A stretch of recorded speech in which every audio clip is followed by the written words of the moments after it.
ni, Rabbi zidni ilma. Akan tetapi Tok Guru kata baca dulu sebelum baca ni, baca ayat 25. Dalam surah yang sama, surah Taha ayat 25. Doa Nabi Musa alaihissalam. Nabi Musa Allah utus dia di negeri Mesir. Mesir pada zaman tu dikuasai oleh Raja Fir'aun. Apabila Allah perintah supaya pergi kepada Fir'aun, nak pergi macam mana ni? Takut raja yang zalim. Bukan Fir'aun tak kenal dia, kenal. Sebab dia ada besar dalam astana. Orang Mesir semua kenal kata Musa anak Fir'aun. Tiba-tiba Allah perintah suruh pergi berjumpa dengan Fir'aun, nak kata apa ni? Sudah tentu takut sebab Fir'aun kenal dia dah besar sana. Lalu dia minta tu sebab ayat 24 tu Allah suruh dia pergi pada Fir'aun. Raja perintah tu Allah nak pergi macam mana? Dia minta ni, Rabbi syrah li sadri, ya Allah ya Tuhanku, lapangkanlah dadaku.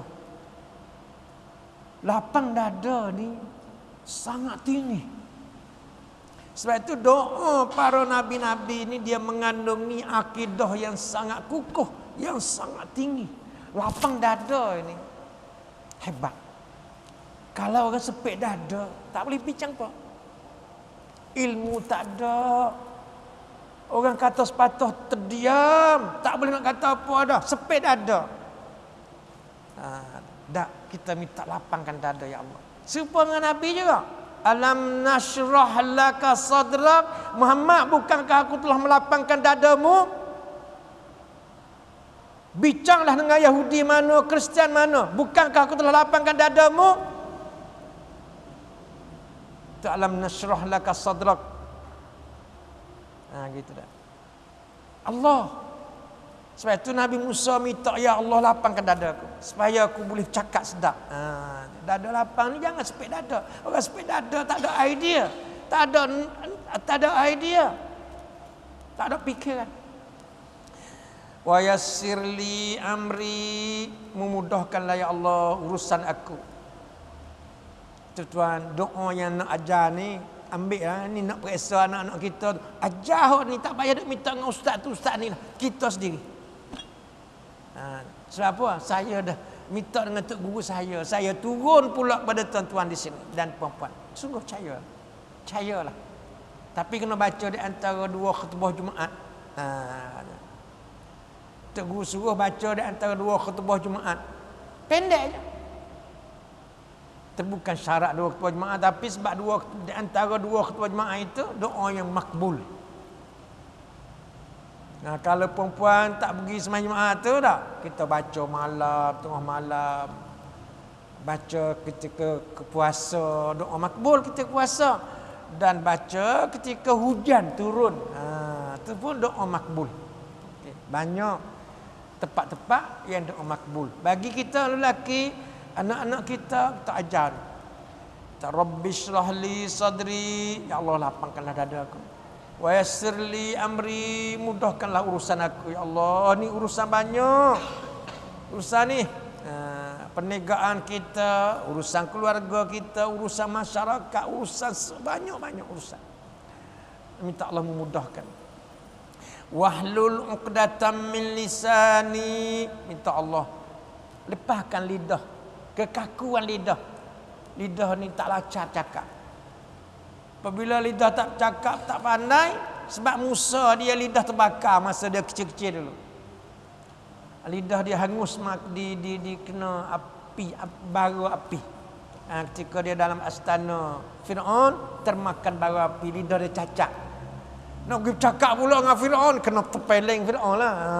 Sebab dia minta dengan Allah. Sebab itu Nabi-Nabi ni dia kena ada mukjizat yang luar biasa. Mukjizat ni perkara yang extraordinary, tidak ada pada orang biasa. Itu mukjizat. Minta Allah lepaskan kekakuan lidah supaya boleh cakap pandai, bijak, lancar bercakap, yafqahu qauli, supaya orang dengar apa aku kata. Baca sampai situ tuan-tuan, tambah dengan ayat 114 tadi. Rabbi zidni ilma. Cantik, sangat-sangat cantik. Tambah dengan ayat Rabbi zidni ilma. Ajar anak-anak kita tu dengan sungguh setiap kali Jumaat baca di antara dua khutbah Jumaat. Demikian juga Allah larang Nabi, hubungkan dengan yang tadi surah Taha tadi. La tuharrik bihi lisanaka lita'jal bih. La tuharrik bihi lisanaka lita'jala bih. Inna alaina jam'uhu wa qur'anah. 2 ayat 16 dan 17. Allah kata, jangan kamu gerakkan lidahmu tu. La tuharrik bihi lisanak. Jangan gerak. Dengar Tok Guru baca.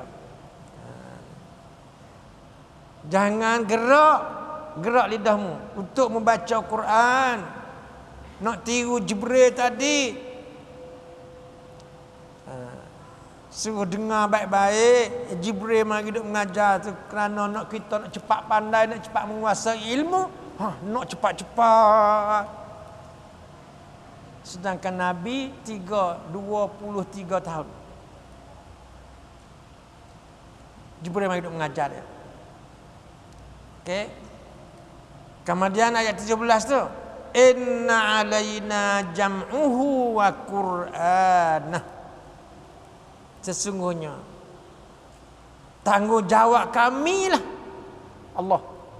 Tanggungjawab Allah lah kami, iaitu Jibril dengan malaikat-malaikat lain.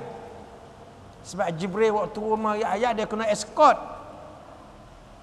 70,000 escort. Setiap kali waktu turun ayat Jibril kena escort. Itu dia 70,000.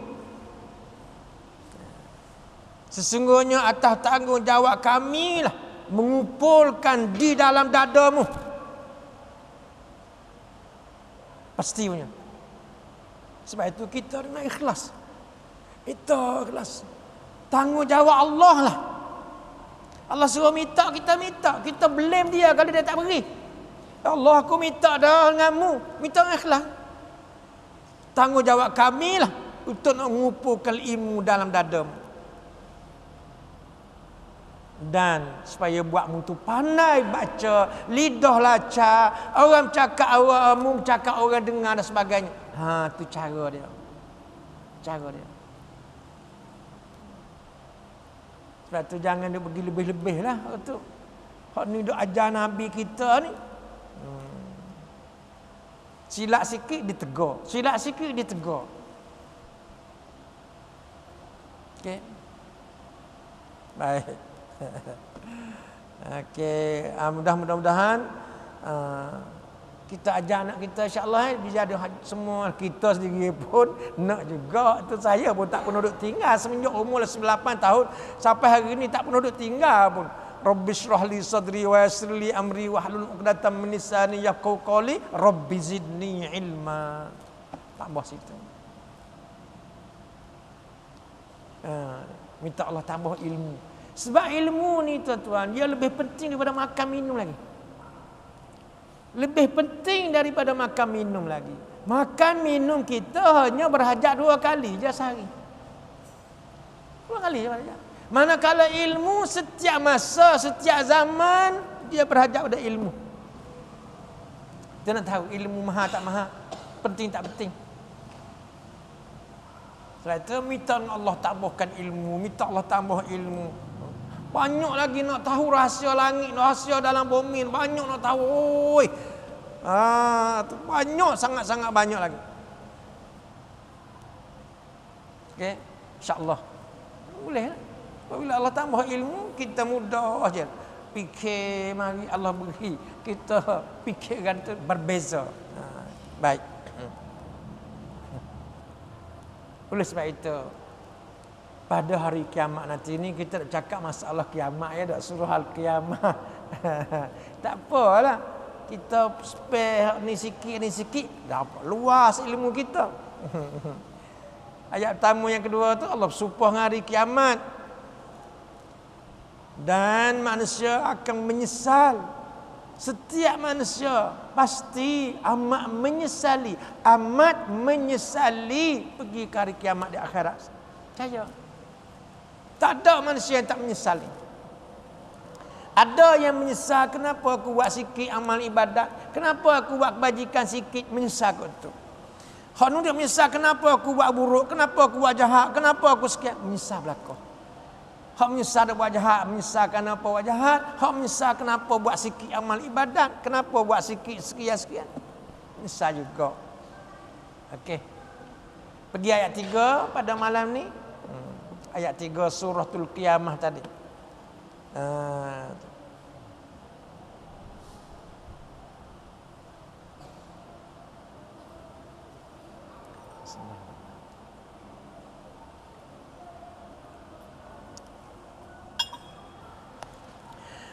Ayahsabul insanu an lan najma'a izamah.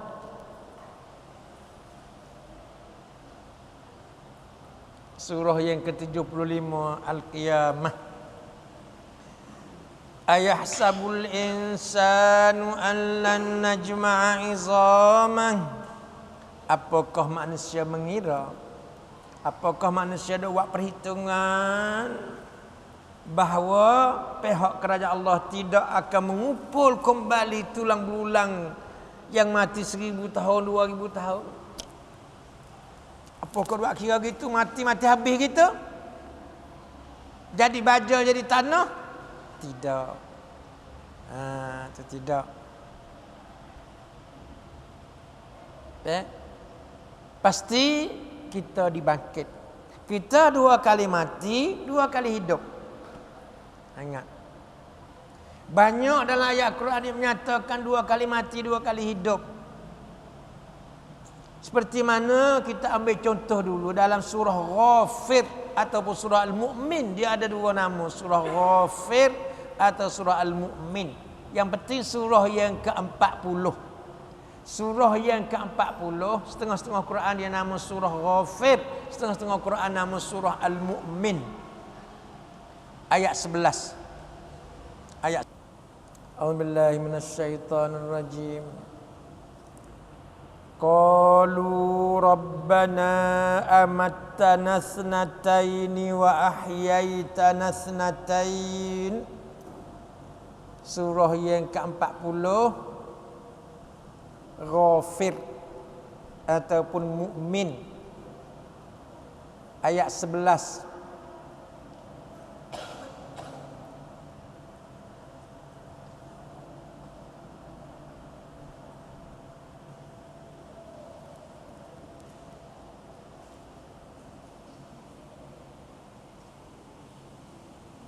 Alhamdulillah.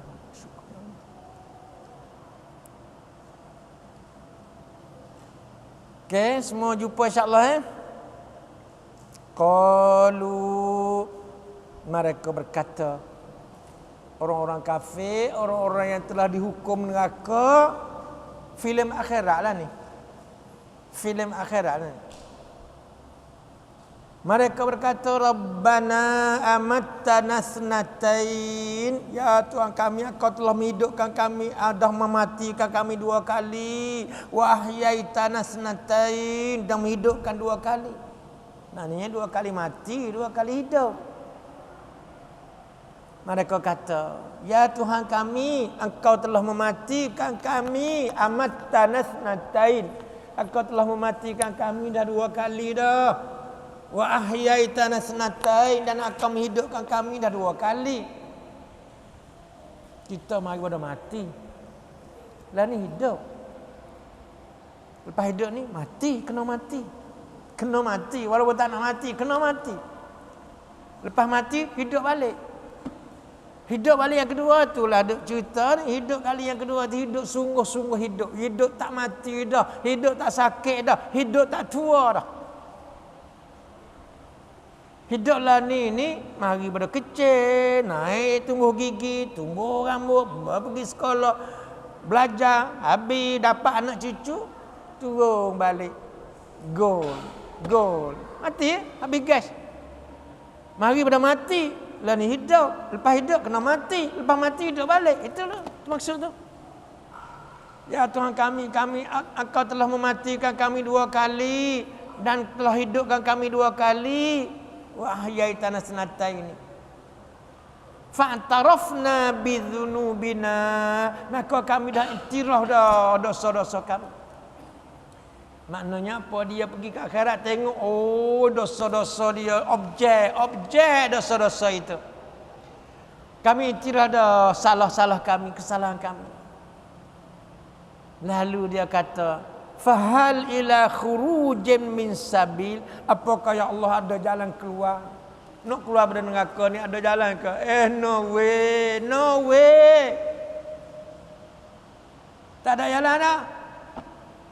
Sebab tu kena cari jalan keluar ni kena cari jalan hak sebenarnya. Jalan yang menyelamatkan kita tu. Memang 2 kali mati, 2 kali hidup. Dia begini, kalau tuan-tuan nak tahu. Tuan-tuan tengok dalam surah Al-Mu'minun. Surah yang kedua, 23. Ayat 12. Okey, ini dari segi sains. Bukan sains politik, sains ciptaan manusia. Yang nak kata manusia mari pada mati. Allah kata ayat 12 dah tak? 12, 13 apa semua? Walaqad khalaqnal insana min sulalatin min tin. Sesungguhnya kami telah menciptakan manusia, kita manusia sini. Sesungguhnya kami telah menciptakan manusia, kita ni, min sulalatin min tin, dari saripati yang berasal dari tanah. Kita ni. Saya itulah kata